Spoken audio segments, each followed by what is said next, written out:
তো হ্যালো বন্ধুরা, এটা হলো ডাহাপাড়া ধাম। যারা হাজারদুয়ারি ঘুরতে আসছো তারা অবশ্যই ডাহাপাড়া ধামে আসবে।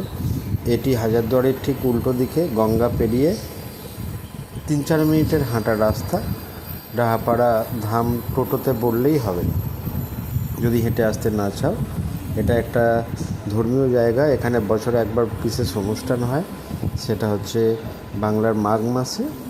আর অন্য সময় তো সারাক্ষণ পুজো পার্বণ চলতেই থাকে। তো অবশ্যই এখানে এসে ঘুরে যাবে।